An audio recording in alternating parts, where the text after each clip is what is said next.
नशा जीवन का नाश होता है और नशा कहीं न कहीं व्यक्ति की जीवन शैली को बिगाड़ देता है और परिवार और समाज में भी उसे कहीं न कहीं ऐसी दृष्टि देखा जाता है जैसा कोई उसने गुनाह किया हो। हाँ, गुनाह तो फिर भी ठीक है, लेकिन नशा है वो जीवन शैली को खराब कर देता है।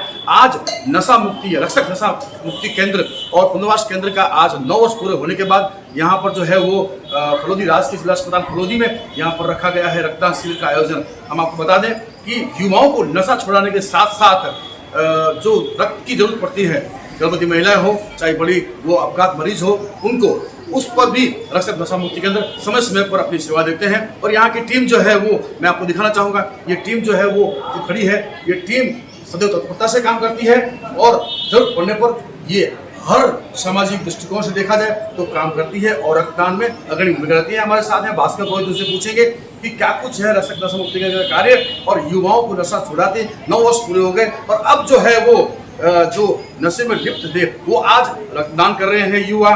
क्या कुछ कहना है भास्कर पुरोहित का? हमारे साथ हैं ये रक्षक नशा मुक्ति केंद्र के डायरेक्टर हैं, इनसे हम बात करेंगे। क्या कुछ कहना है इस बात 9 वर्ष पूरे हुए और 9 वर्ष के बाद जो है वो एक नया चेंज युवाओं में नशा छोड़ने के बाद अब रक्तदान की ओर अग्रसर, जन सेवा में, सामाजिक कार्य में, क्या कुछ? धन्यवाद। मैं यही बताना चाहता हूँ कि कभी कोई समय था जब हम वो लोग हैं जिन्हें सिर्फ नशा करना और नशा करने के लिए जुगाड़ ढूंढना सिर्फ ये दिखता था। हमारे अंदर फरेब था, हम अपने परिवार के प्रति के ईमानदार नहीं थे। हम वो लोग हैं जिन्हें सिर्फ और सिर्फ नशे से मतलब और मकसद था। घर वालों ने कई प्रयास किए, हमें समझाइश की, कोशिश की कि हम इससे बाहर निकलें। हमने भी चाहा कि हम बाहर निकलें, लेकिन हम नहीं निकल पाए।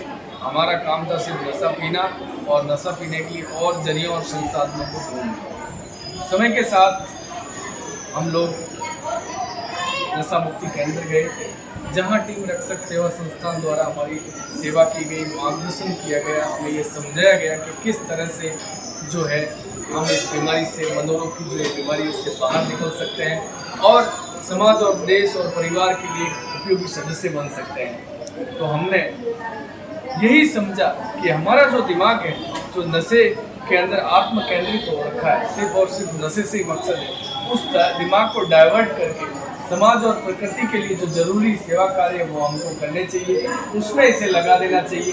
ये जीवन ईश्वर ने दिया है, उस जीवन का कुछ सार्थक परिणाम होने चाहिए। तो जब हम इस दलदल से बाहर निकले, उस समय के बाद हमने ये समझ लिया कि यदि कोई और पीड़ित सदस्य है जो नशे से ग्रसित है, उसको हम हमारे इस समूह में जोड़ेंगे, उसे भी हम उस दलदल से बाहर लाएंगे और वो भी हमारे साथ जुड़े। तो ये एक चैन बनती जा रही है। हम लोगों का यही एक मकसद है कि जहाँ भी इस संसार में सेवा का कोई कार्य है तो वहाँ हम उपस्थित हों और सेवा करें। चाहे कोई आदमी पहल करके सेवा कर रहा है तो उसके पीछे हम जुड़ जाते हैं, चाहे हम खुद सेवा करते हैं, हम पहल करते हैं उसकी, तो हम सामूहिक रूप से उस सेवा को अंजाम दे देते हैं। हमने पर्यावरण से संबंधित वृक्षारोपण का हमारे इस फलोदी क्षेत्र में खूब काम किया है। हम खाद बनाते हैं। यही युवा जो नशा करते थे किसी समय, उससे ऊपर नहीं उठ पा रहे थे, आज इतनी सोच रखते हैं कि कैसा अच्छे से खाद बनाई जाए कि पौधा ग्रो करे, कैसे उसकी सेफ्टी हो, कब उसे पानी पिलाना।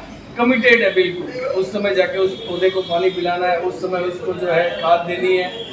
उसके अलावा गौ सेवा का जो कार्य है वो भी हमारी टीम करती है। जो निराश्रित गौवंश शहर के भीतरी क्षेत्रों में घूम रहा होता है तो हम कोशिश करते हैं कि अत्यधिक ठंड पड़ती है तब हम उनको लापसी खिलाएं ताकि उनके जीवन बचा रहे, और जब बहुत ज़्यादा गर्मी होती है तो उनको तरबूज खिलाया जाए। उसके साथ ही जब लंपी बीमारी आई थी तो हमारी टीम के साथियों ने करीब 3 टीमें बनी थी हमारी 4-4 लोगों की, और गांव-गांव जाके फलोदी क्षेत्र और उसके आसपास के गाँव में 2000 गायों को टारगेट किया था कि उनको कैसे बचाया जाए। और कोरोना महामारी में जब लोगों को हॉस्पिटल्स नहीं मिल रहे थे, घर पे वो इलाज ले रहे थे, उनको कंपाउंडर्स नहीं मिल रहे थे, तब हमारी टीम के साथियों ने, जो कंपाउंडर का काम करते हैं, उन्होंने घर घर जाके निःशुल्क लोगों को मेडिसिन दिए, इंजेक्ट किया, जो उनको ड्रिप लगाने थे लगाए, उनके साथ रहे, उनको मोटिवेट किया कि आप बच जाएंगे, हिम्मत दी। ये काम हम लोगों ने किए। उसके साथ ही समाज में कभी किसी व्यक्ति को कहीं बीमार हो जाता है कोई, या किसी को जोधपुर में हेल्प चाहिए होती है मेडिकल की या रक्त की, तो हमारे टीम के साथी जो है, उनके रिलेटिव्स या फ्रेंड्स जो है वहाँ जाके भी रक्तदान करते हैं। इवन उनको हॉस्पिटल में वहाँ रुकने की भी ज़रूरत होती है तो भी हमारे साथी यहाँ जाते हैं। और जब भी रक्तदान शिविर के लिए हमें गवर्नमेंट हॉस्पिटल्स या private blood bank centres appeal करते हैं, तो हम लोग ये एक छोटा सा शिविर ऑर्गेनाइज करके सब मिल के हम ये सेवा कार्य करते हैं। आज 9 वर्ष हमारी संस्थान को पूर्ण हो चुके हैं। हमारा एक ही मकसद है, सार्वजनिक कल्याण। हम में किसी के अंदर ये नहीं है कि हमारा व्यक्तिगत कल्याण हो, हमारा यही एक थीम है कि सार्वजनिक कल्याण हो। इसी वजह से हम समाज से भटके हुए युवा जो है वो एकजुट रह पाते हैं। हमारी जो ये थीम है कि सबका कल्याण होना चाहिए, सबका भला होना चाहिए, तो हर आदमी जब भी हम में से कोई भी आके किसी भी सेवा की बात करता है तो पीछे जो उससे सीनियर है चाहे उससे जूनियर है, उसके पीछे जुट के सेवा कार्य करने के लिए उसके साथ जुट जाता है। तो हम लोगों को इसमें बहुत आनंद आता है। इससे हमें सबसे बड़ा फ़ायदा ये है कि जो गंदी विचारधारा थी, जिससे हमारी इज्जत खराब हुई, जिससे हमने हमारा समय बर्बाद किया, जिससे हम दुखी थे, डिप्रेशन में थे, उन सब चीज़ों से बाहर आ चुके हैं और आज हम एक आनंद के साथ सुखी जीवन, संतुष्ट जीवन जो है वो व्यतीत कर पा रहे हैं। सरकार कोशिश करती है, प्रशासन कोशिश करता है, लेकिन फिर भी नशे की जड़ में लोग लिप्त होते जा रहे हैं। लेकिन जो आपका नशा मुक्ति केंद्र है और भी कई संस्थाएं हैं, इस तरह से नशा छुड़ाने का कैसे काम करती है और लोग यहाँ से नशा मुक्त होकर जाते हैं, क्या कुछ प्रोग्राम है? हमारा प्रोग्राम जो है वो ये है कि सबसे पहले जब फैमिली है वो बच्चे को डॉक्टर्स के पास लेके जाती है, मेडिसिन दिलाती है, तो बच्चा घर पे क्या है मेडिसिन नहीं लेता है, या मेडिसिन लेने के बाद भी चुपके से बाहर जाके नशा कर लेता है। वो अपने खुद के ऊपर कंट्रोल नहीं कर पाता। तो उन्हें क्या फ़ायदा होता है? ये फ़ायदा होता है उन्हें कि डॉक्टर के पास हम जब लेके जाते हैं तो उसके बाद वो हमारे पास रहता है, तो हम उसे वहाँ से बाहर नहीं जाने देते। वो हमारे देख रेख में, निगरानी में रहता है। हमारे वहाँ पर 10 आदमी है जिनकी निगरानी रहती है। जब बच्चा वहाँ आ जाता है, उसको अपने जैसे लोग दिखते हैं, तब उसे एक जो उसका मन लग जाता है उसमें, फिर वो ये देखता है कि मेरे से जो सीनियर है मेरी तरह यहाँ आए थे, वो आज नशा मुक्त हो गए, मस्त रह रहे हैं, खुश दिख रहे हैं, तो मैं भी हो सकता हूँ। उससे एक मोटिवेशन और आशा मिलती है। और जब वो 10-15 दिन का मेडिकल ट्रीटमेंट अपना ले लेता है, फिजिकल फिट हो जाता है, उसके बाद में वहाँ सुबह मॉर्निंग प्रेयर होती है, फिर ध्यान योगा सेशन लगता है, उसके बाद में वहाँ काउंसलिंग क्लास होती है, ब्रेकफास्ट होता है, दोपहर में लंच होता है, इवनिंग में डिनर होता है। सुबह से लेकर रात तक का एक टाइम टेबल है कि सुबह 5 बजे उठने से लेकर रात को 10 बजे तक सोएगा, तब तक वो क्या क्या जो है वो नियम फॉलो करेगा। उन नियमों को फॉलो करना उसके लिए ज़रूरी है।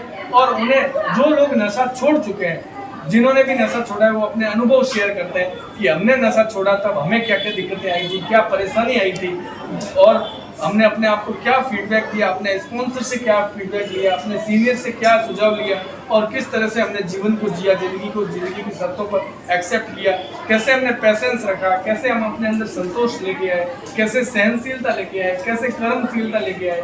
ये सब सिद्धांत हमारे प्रोग्राम ने हमको सिखाए और इन सिद्धांतों के बलबूते पर ही एक एडिक्ट नशे से बाहर निकल सकता है। क्योंकि ये नशा एक समस्या नहीं है, मानसिकता जो है वो समस्या है। ये एक बढ़ती हुई मनोरोग की समस्या है। इसे एक आध्यात्मिक प्रोग्राम के माध्यम से ठीक किया जा सकता है। वो प्रोग्राम हमें नशा मुक्ति करना है। आध्यात्मिकता के साथ दिन भर व्यस्तता और कोई दूसरी सोच दिमाग में नहीं आती, ऐसा है रक्षक नशा मुक्ति केंद्र का जो पुनर्वास केंद्र है वो। और ऐसे कार्य करके युवाओं को आगे लाने का काम, मोटिवेशन करने का काम रक्षक नशा मुक्ति केंद्र करते हैं।